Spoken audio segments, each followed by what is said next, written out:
สบายดีเพื่อนๆที่หักแพงอลาวพาดังที่พวกเฮาฮู้แล้วว่าเทศกาลแห่งการถือศีลอดก็ใกล้จะมาถึงอีกวาระหนึ่งแล้ว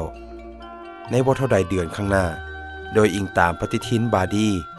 ด้วยเหตุนี้พวกเฮาจึงอยากขอแบ่งปันความรู้เล็กๆน้อยๆเกี่ยวกับการถือศีลอดซึ่งได้คัดจ้อนโดยย่อเกี่ยวกับความสำคัญแห่งเทศกาลถือศีลอด 1. เทศกาลอัญญามิฮาเป็นคือแนวใด 2. ว่าด้วยกฎของเทศกาลถือศีลอดมีผลแนวใดต่อร่างกายและจิตวิญญาณ 3. องค์พระศาสดาพระบาฮาอุลลาห์ทรงตรัสไว้เกี่ยวกับการถือศีลอดและการสวดมนต์อธิษฐานเป็นคือแนวใดเทศกาลอัญญามิฮาแม้นเป็นเทศกาลที่สำคัญและศักดิ์สิทธิ์อีกอันหนึ่งของชาวบาฮาย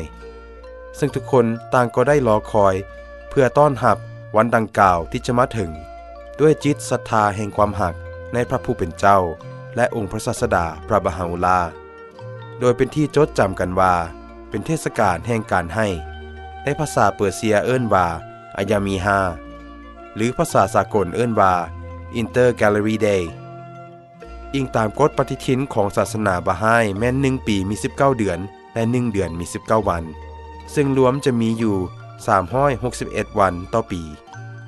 เมื่อเทียบใส่คริสตศักราชแล้วจะเศษอยู่ 4-5 วันด้วยเหตุดังกล่าวชาวบาฮายได้ถือเอาวันที่เหลืออยู่นั้นเป็นเทศกาลแห่งการให้โดยได้จัดเฉลิมฉลองด้วยความหักสามัคคีและความมวลซื่นตัวอย่างเช่นบางครั้งอาจจะจัดเตรียมห่อของขวัญเพื่อนำไปแจกจ่ายหรือแลกเปลี่ยนซึ่งกันและกันพร้อมทั้งได้จัดเตรียมอาหารมาแต่บ้านของไผลาวเพื่อร่วมรับประทานและพบปะสังสรรค์กับเพื่อนๆที่มาจากหลากหลายชุมชนบ่ว่าจะเป็นบาฮายหรือบ่ก็ตามทุกคนสามารถเข้าร่วมได้ตามอัธยาศัย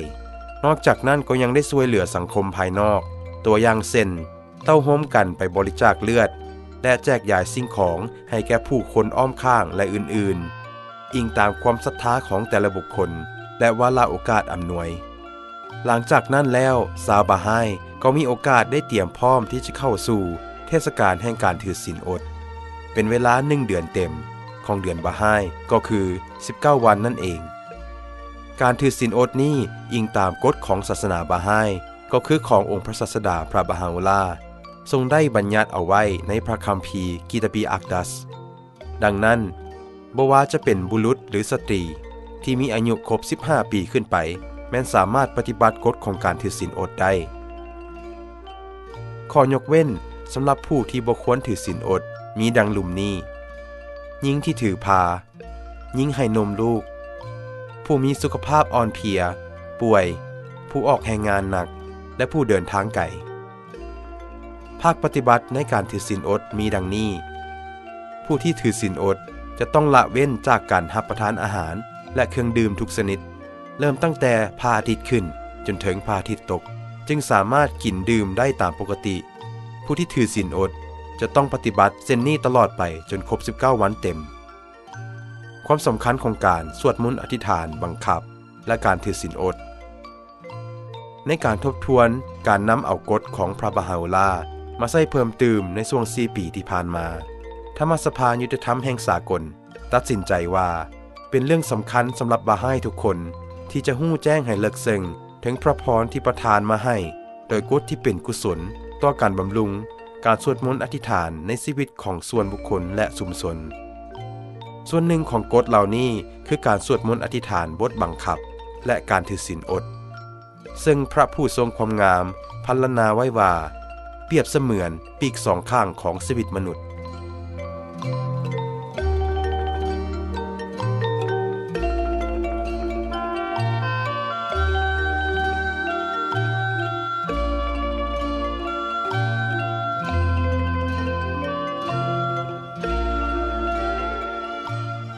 องค์พระศาสดาพระบาฮาอุลลาห์ทรงตรัสไว้ว่า 1. แท้จริงแล้วเฮาพระองค์ได้แถลงทุกสิ่งไว้ในพระคัมภีร์ศักดิ์สิทธิ์ซึ่งเปรียบเหมือนสัญลักษณ์แห่งความกรุณาสำหรับผู้ที่เชื่อในพระผู้เป็นเจ้าพระผู้ทรงมหิทานุภาพพระผู้ทรงคุ้มครองพระผู้ทรงดำรงอยู่ด้วยพระองค์เองและ และเฮาพระองค์ได้บัญญัติการสวดบทอธิษฐานบังคับและการถือศีลอด เพื่อว่าโดยวิธีนี้มนุษย์ทุกคนจะได้ใกล้เข้าไปหาพระผู้เป็นเจ้าพระผู้ทรงอานุภาพสูงสุดพระผู้เป็นที่ฮักยิ่งเฮาพระองค์ได้ลิขิต2 กฎนี้และอาราธาธิบายทุกองค์กรที่เปลี่ยนแปลงบ่ได้เฮาพระองค์ได้ห้ามมนุษย์บ่ให้ไปตามสิ่งที่อาจเฮ็ดให้มนุษย์หลงทางไปจากสัจธรรมและได้บัญชาพวกเขาให้ถือปฏิบัติสิ่งที่จะพามนุษย์ใกล้เข้าไปหาพระผู้เป็นเจ้าพระผู้ทรงมหิทานุภาพพระผู้ทรงหักใครได้ทรงตรัสว่าจงถือปฏิบัติบัญญัติของพระผู้เป็นเจ้าเพื่อความหักที่มีต่อความงามของพระองค์และอย่าเป็นพวกที่เดินตามทางของผู้ที่หลงผิด 2. ขอความสรรเสริญทั้งปวงจงมีแด่พระผู้เป็นเจ้าผู้ทรงเปิดเผยกฎของการสวดมนต์อธิษฐานบังคับไว้เป็นเครื่องเตือนใจสำหรับคนรับใช้ทั้งหลายของพระองค์และทรงบัญชาการถือศีลอดแก่พวกเขาเพื่อว่าผู้ที่มีอยู่มีกินจะได้รู้ถึงรสชาติและความทุกขเวทนาและความทรมานของผู้ที่ขัดสนและอึดหิวผู้ที่บ่ได้เฮ็ดความดีหรือทำการบูชาเปรียบเสมือนต้นไม้ที่บ่เป็นมากและเป็นการกระทำที่บ่เหลือหองหอยในทางกลกันข้ามที่ไผก็ตามหากได้ประสบกับความสุขกับการที่ได้บูชาพระองค์เขาคนนั้นจะบ่ยอมแลกการบูชาและการสรรเสริญพระผู้เป็นเจ้าของเขากับสิ่งทั้งหมดที่ดำรงอยู่ในโลกการถือศีลอดและการสวดบทอธิษฐานบังคับเปรียบเหมือนปีก2 ข้างของชีวิตมนุษย์ขอพระพรจงมีแด่ผู้ที่เหินด้วยการช่วยเหลือของปีกทั้ง2ขึ้นเทิงนภาแห่งความฮักของพระผู้เป็นเจ้าพระผู้เป็นนายแห่งภพทั้งปวง 3. จงก่อการสวดบทอธิษฐานบังคับและการถือศีลอดไว้ให้มั่นแท้จริงแล้วศาสนาของพระผู้เป็นเจ้าเปรียบเสมือนนภาการถือศีลอดคือดวงอาทิตย์และการสวดมนต์อธิษฐานบทบังคับคือดวงจันทร์อยู่เทิงนภาความจริงแล้วทั้งสองคือเสาหลักของศาสนาที่ผู้ชอบธรรมถูกแยกจากผู้ละเมิดบัญชาของพระองค์ขออ้อนวอนพระผู้เป็นเจ้าขอความสูงส่งและการสดุดีจงมีแด่พระองค์เพื่อว่าพระองค์จะทรงกรุณาช่วยให้ทุกคนสามารถปฏิบัติสิ่งที่เปิดเผยไว้ในพระคัมภีร์โบราณของพระองค์ 4. จงหู้ไว้เถิดว่าศาสนาของพระผู้เป็นเจ้าเปรียบเหมือนนภาและการถือศีลอดควบคู่กับการสวดมนต์อธิษฐานบังคับเปรียบเหมือนดวงอาทิตย์และดวงจันทร์อยู่เทิงนภาเฮาขออ้อนวอนพระผู้เป็นเจ้าความสูงทรงและการสดุดีจงมีแด่พระองค์ขอทรงกรุณาช่วยเหลือทุกคนที่ปฏิบัติตามพระประสงค์และความยินดีของพระองค์การถือศีลอดควบคู่กับการสวดมนต์อธิษฐานแม่นเป็น2 เสาหลักที่ค้ำจุนกฎของพระผู้เป็นเจ้าซึ่ง2 สิ่งนี้เฮ็ดหน้าที่กระตุ้นและฟื้นฟูชีวิตให้แก่จิตวิญญาณเฮ็ดให้จิตวิญญาณแข็งแกร่งและบริสุทธิ์ทั้งเป็นการรับประกันการพัฒนาของจิตวิญญาณอย่างมั่นคงการถือศีลอดเป็นสัญลักษณ์เป็นเครื่องเตือนใจให้ละเว้นจากความเห็นแก่ตัวและกิเลสทั้งปวง 5. อย่าได้ละเลยการสวดบทอธิษฐานบังคับและการถือศีลอดหากผู้ที่บ่ถือปฏิบัติ2 สิ่งนี้จะบ่เคยและจะบ่เป็นที่ยอมรับในสายพระเนตรของพระผู้เป็นเจ้าจงใช้ปัญญาในทุกสภาพการแท้จริงแล้วพระองค์ทรงบัญชาทุกคนให้ถือและปฏิบัติดังที่เคยเป็นและจะเป็นประโยชน์ต่อตนเองความจริงแล้วพระองค์คือพระผู้ทรงเพียงพอสำหรับทุกสิ่งพระผู้ทรงความสูงทรงที่สุด 6. ในเรื่องของการสวดบทอธิษฐานบังคับซึ่งบทอธิษฐานนี้ถูกทรงลงมาโดยปากกาของพระผู้ทรงความสูงทรงอย่างที่จุดหัวใจให้ลุกเป็นไฟและทำให้จิตวิญญาณ พร้อมทางสติปัญญาของมนุษย์สะดุ้งขึ้น 7. เกี่ยวกับการสวดบทอธิษฐานบังคับในบทที่ถูกเปิดเผยไว้เหล่านี้อย่างทีผู้ใดก็ตามหากได้กระทำแม้แต่ครั้งเดียวด้วยหัวใจที่ปล่อยวางเขาจะพบว่าตนเองถูกตัดขาดจากโลกโดยสิ้นเชิง 8. ดูกรพาราดอนของพระองค์กฎของการสวดบทอธิษฐานบังคับนั้นยิ่งใหญ่และยิ่งใหญ่หลายเพียงใดเมื่อเฮาได้รับการช่วยให้สามารถปฏิบัติโดยความปราณีและความเมตตาจากพระองค์เมื่อคนคนหนึ่งเริ่มการสวดบทอธิษฐานบังคับเขาควรมองเห็นตนเองตัดขาดจากทุกสรรพสิ่งและถือว่าตนเองเป็นสูญญภาพโดยสิ้นเชิงต่อพระประสงค์ของพระผู้เป็นเจ้าในลักษณะที่เขาจะบ่เห็นสิ่งใดในสรรพสิ่งทั้งโลกนอกจากพระผู้เป็นเจ้านี่คือสถานะของบรรดาผู้ที่โปรดปรานของพระองค์และบรรดาผู้ที่อุทิศตนทั้งหมดต่อพระองค์หากผู้ใดผู้หนึ่งสวดบทอธิษฐานบังคับในลักษณะนี้พระผู้เป็นเจ้าและหมู่เทวันเบื้องบนจะถือว่าเขาเป็นพวกที่ทำการสวดมนต์อธิษฐานอย่างแท้จริง 9. หนึ่งในการกระทำทั้งหลายที่เป็นการเชื่อฟังกฎคือการสวดบทอธิษฐานบังคับพระผู้เป็นผู้แสดงความลึกลับทั้งหลายของพระผู้เป็นเจ้า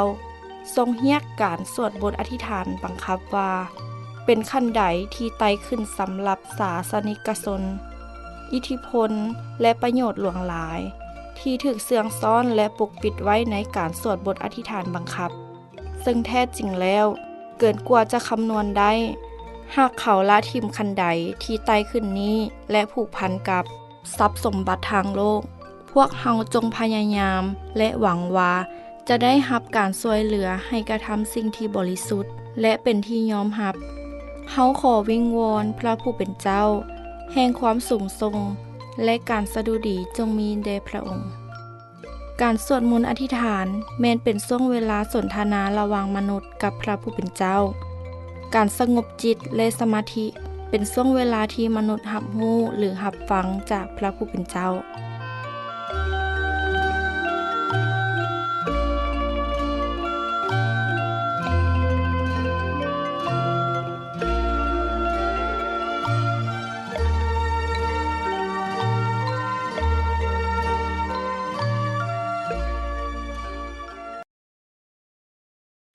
ในช่วงเวลาที่เฮาปฏิบัติการถือศีลอดจะมีผลแนวใดต่อร่างกาย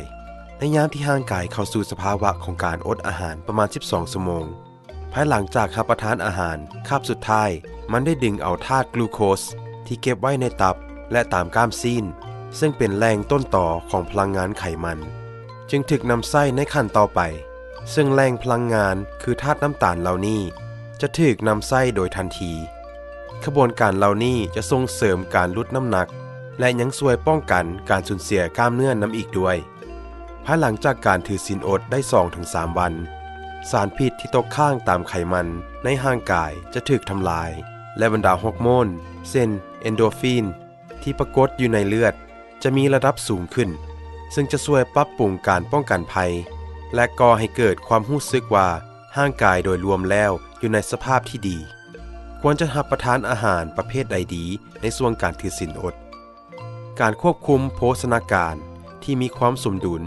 แม้นประกอบด้วยปริมาณคาร์โบไฮเดรตธาตุแป้งโปรตีนธาตุซีนถั่วไขมันวิตามินแร่ธาตุและน้ำดื่มให้เพียงพอซึ่งมีความสำคัญต่อชีวิตในระหว่างการถือศีลอดเพื่อที่จะรับประกันภาวะทางด้านร่างกายและจิตใจให้มีสุขภาพดีในขณะที่การถือศีลอดมาถึงพวกเขาหลายคนยังประหลาดใจว่าถ้าหากการถือศีลอดนั้นเป็นเรื่องที่เฮ็ดได้ยากลำบากเกินไปทั้งลุมนี้แม่นข้อแนะนำที่เป็นประโยชน์เกี่ยวกับวิธีที่จะเฮ็ดให้พวกเขาสามารถถือศีลอดได้ง่ายขึ้นและจะเกิดผลได้รับทางด้านจิตวิญญาณหลายขึ้น 1. ปล่อยให้เจตนาของทานผูกพันกับพระประสงค์ของพระผู้เป็นเจ้าที่สำคัญแม่นการยอมรับการกระทำแห่งการนมัสการแม่นเฮ็ดแต่เพียงผู้เดียวเพื่อความชื่นชมยินดีของพระผู้เป็นเจ้าถ้าท่านต้องการถือศีลอดเพื่อพระองค์ด้วยความจริงใจ พระองค์ก็จะเฮ็ดให้มันกลายเป็นเรื่องง่ายสำหรับทาน 2. ควรซื้ออาหารเครื่องแห้งมาเก็บไว้ล่วงหน้าประมาณ1อาทิตย์การถือศีลอดต้องการอาหารหลัก2คาบในแต่ละวัน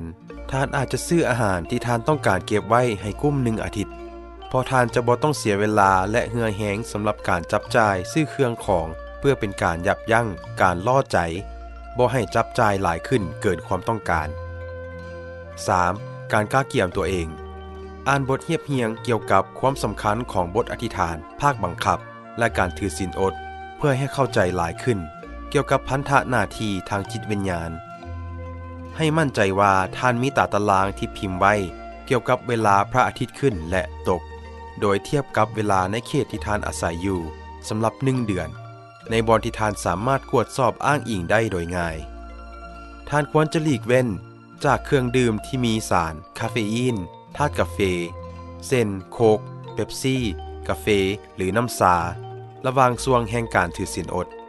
เพราะว่าธาตุกาแฟแม้นเป็นการขับปัสสาวะในระยะ 3-5 วันก่อนการถือศีลอดท่านจงพยายามค่อยๆลดพรการรับเอาเครื่องดื่มเหล่านี้ย้อนว่าการลดธาตุกาแฟโดยทันทีทันใดมักจะกระตุ้นให้เกิดอาการเจ็บหัวอารมณ์วูบวาบและอาการหงุดหงิดใจโมโหง่ายซึ่งท่านต้องการหลีกเลี่ยงในยามที่ท่านถือศีลอดถ้าท่านเป็นคนสูบยาท่านจะบ่สามารถสูบยาในช่วงตอนกลางเวรดังนั้นควรพิจารณาที่จะค่อยๆลดพรลงโดยเริ่มเฮ็ด 2-3 อาทิตย์ก่อนที่จะเริ่มเข้าสู่การถือศีลอดการสูบยาแม้นมีผลกระทบที่บ่ดีต่อการนำไส้วิตามินหลายชนิดการเผาไหม้สารอาหารและระบบน้ำย่อยในร่างกายดังนั้นถ้าท่านสูบยาจงคำนึงถึงวิธีการที่ท่านสามารถทดแทนสิ่งเหล่านี้ในระหว่างการถือศีลอด 4. การเตรียมพร้อมภายในครอบครัวของท่านถ้าหากว่าสมาชิกในครอบครัวของท่านยังบ่ได้เป็นบาฮายสิ่งนี้แม่นสำคัญเป็นพิเศษจงชี้แจงให้เขาเจ้าได้รับทราบเพื่อว่าชีวิตของเขาเจ้าจะบ่ได้รับผลกระทบในขณะที่ท่านกำลังปฏิบัติการถือศีลอดและสิ่งที่ท่านตั้งความหวังเอาไว้เกี่ยวกับเขาเจ้า 5. พยายามเข้านอนแต่หัวค่ำเพื่อที่จะตื่นขึ้นอย่างสดชื่นและมีเวลาพอสำหรับการสวดมนต์อธิษฐาน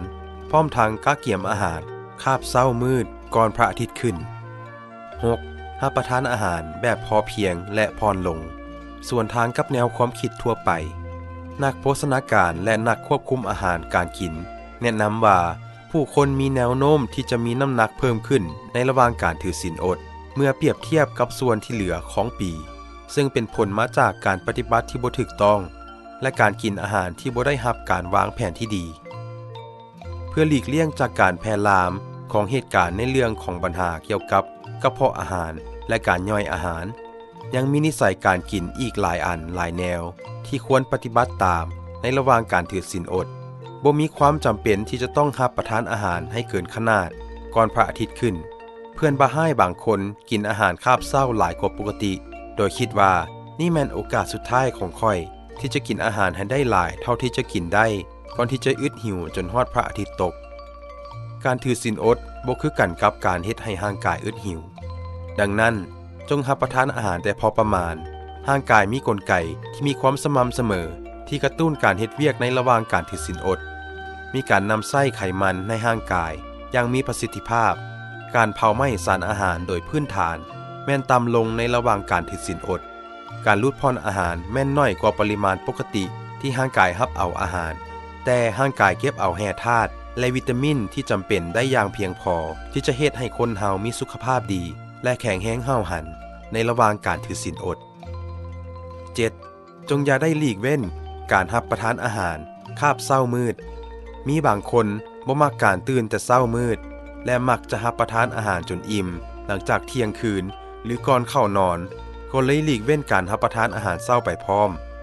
การรับประทานอาหารเช้าช่วยเฮ็ดให้ความรู้สึกหิวเหลือน้อยลงในช่วงกลางเวนและสนองสิ่งที่จำเป็นทางด้านโภชนาการทั้งหมดให้แก่ร่างกาย 8. ปฏิบัติกิจกรรมประจำวันปกติของทานมีบางคนคิดไปเองว่าถ้าตนเองบ่สามารถรับประทานหรือดื่มจนฮอดพระอาทิตย์ตกและเขาควรจะนอนหลับปราศจากการถือศีลอดและเขาจะตื่นขึ้นมาแต่เฉพาะ2 หรือ 3 ชั่วโมงก่อนอาหารคาบแลงเขาลบหลีกหนีจากความยากลำบาก และยึดเอาแต่สิ่งที่อำนวยความสะดวกสบายมาใส่ตนเปิดแอร์เย็นและนอนหลับสบายจนฮอดแรงแล้วเขาจะตื่นขึ้นมาคั่วซอกหาอาหารและแล้วกลับคืนไปนอนจมอยู่กับเตียงซึ่งอันนี้บ่แม่นเป้าหมายหรือจิตวิญญาณแห่งการถือศีลอดการถือศีลอดบ่ได้จำกัดหรือควบคุมการใช้พลังงานสำหรับเวียกงานในการผลิตยกเว้นแต่2 ชั่วโมงสุดท้ายของการอดอาหารดังนั้นจงสืบต่อเฮ็ดเวียกหรือเรียนหนังสือตามปกติจนฮอด2 หรือ 3 ชั่วโมงก่อนพระอาทิตย์ตกถ้าหากท่านมีโอกาสลงนอนเหยียดและพักผ่อนชั่วขณะหนึ่งเพื่อการนอนเอนหลังเที่ยงสิ่งนี้จะช่วยให้ท่านผ่านพ้นไปได้อย่างสำเร็จผลขอแนะนำว่าทุกคนควรจะมีการออกกำลังกายแบบเบาๆเช่นการยืดแข้งเหยียดขาหรือการย่างที่สำคัญคือการปฏิบัติด้วยความคุ้มครองเวลาที่ดีเพื่อรับประกันว่าท่านจะมีเวลาเพียงพอสำหรับการสวดมนต์อธิษฐานการนอนการเรียนเวียกงานและกิจกรรมทางร่างกายหรือการแอบกายบริหาร 9. การออกบวชหรือเอิ้นว่าการออกจากการถือศีลอดการรับประทานอาหารแรงแม่นเป็นจุดสูงส่งประจำวันของทุกคนที่ถือศีลอดแต่ในเวลาเดียวกันอาหารคาบนี้อาจเป็นสาเหตุของการก้ายเกินและการสิ้นเปลืองที่เกิดขึ้นในระหว่างเดือนถือศีลอดเหล่านี้ชาวมุสลิมออกบวชโดยการกินมากอินทผลัมพร้อมกับน้ำ1 จอกมากอินทผลัมประกอบด้วยน้ำตาล 80% ในขณะที่ส่วนที่เหลือแม่นอุดมไปด้วยโปรตีนธาตุซีนไขมันและแร่ธาตุต่างๆรวมถึงธาตุท้องแดงธาตุกัมมันถันธาตุเหล็กแมกนีเซียมและกรดฟลูออริกมากอินทผลัมมีกากใยหลายและเป็นแหล่งของโพแทสเซียมที่ดีเลิศดังนั้นมากอินทผลัมจึงสดเสยธาตุน้ำตาลและธาตุอื่นๆที่ร่างกายสูญเสียไปในช่วงตอนกลางเวนหลังจากกินมากอินทผลัมและน้ำแล้วพวกเขาเจ้าก็จะสวดมนต์อธิษฐานในขณะที่ท้องว่างกระทำด้วยดวงจิตที่ฮู้บุญคุณและตั้งหน้าแล้วจึงกลับคืนไปที่โต๊ะเพื่อรับประทานอาหารแต่พอประมาณซึ่งเป็นการป้องกันเขาเจ้าจากการรับประทานเกินขนาดในตอนพระอาทิตย์ตกโดยเริ่มจากผักฮ้อนๆและแกงจืดหมากถั่วยาวเพื่อกระตุ้นกระเพาะอาหารที่อำนวยความสะดวกให้แก่ขบวนการย่อยอาหารและสนองร่างกายด้วยพลังงานที่จำเป็นจากเส้นใยและวิตามินต่างๆอาหารคาบหลักควรประกอบมีผักชนิดต่างๆโปรตีนธาตุซีนและคาร์โบไฮเดรตธาตุแป้งที่จะให้โภชนาการที่จำเป็นแก่ร่างกายซีนไก่และปลาควรได้รับการสนองเพื่อเสริมสร้างโภชนาการส่วนที่เสียไปในขณะที่ถือศีลอดที่สำคัญอีกอันหนึ่งแมนการกินสิ่งที่ช่วยเหลือเล็กน้อยที่ได้จากหมักไหม้แทนอาหารหวานเพื่อให้น้ำตาลในปริมาณที่ร่างกายต้องการพวกอาหารหวานนี้ควรกิน2 ชั่วโมงหลังจากคาบอาหารหลักเพื่ออำนวยความสะดวกให้แก่การย่อยอาหารและหลีกเว้นจากปัญหากระเพาะลำไส้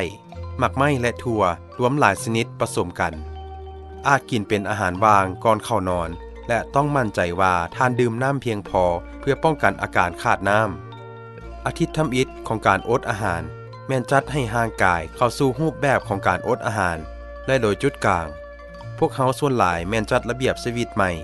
เครื่องหลังของการอดอาหารสามารถนำใส้เพื่อเพิ่มทวี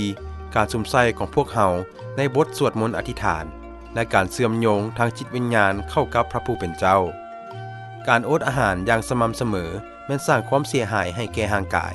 ดังนั้นในระหว่าง 2-3 วันสุดท้ายของการอดอาหารท่านอาจจะพบว่าท่านต้องการใช้ภาคส่วนของวันเหล่านี้เพื่อการนอนหลับหรือการพักผ่อนหลายกว่าปกติโดยสรุปการรับเอาการลดพรอาหารที่มีความสมดุลแม่นสำคัญต่อการรักษาสุขภาพที่ดีการค้ำจูนวิธีใช้ชีวิตที่ห้าวหันและการบรรลุสู่บรรดาผลประโยชน์ของการถือศีลอดอย่างเต็มส่วนหลังจากเทศกาลของการถือศีลอดได้สิ้นสุดลงในมื้อพระอาทิตย์ตกของวันสุดท้ายชาวบาฮายก็ได้เตรียมตัวเข้าสู่งานเฉลิมฉลองเทศกาลปีใหม่นอรูสในพระคัมภีร์ศักดิ์สิทธิ์กิตบิอักดัสได้ระบุในหน้า139วรรคถามตอบข้อ 75-76 เกี่ยวกับขีดจำกัดของการถือศีลอดสำหรับผู้ที่เดินทางโดยการย่างขีดจำกัดอยู่ที่2 ชั่วโมงหากเกินกว่านี้อนุญาตให้หยุดถือศีลอดได้เกี่ยวกับการถือศีลอดของบุคคลที่ใช้แรงงานหลายในเดือนถือศีลอดบุคคลดังกล่าวได้รับการยกเว้นบ่ต้องถือศีลอด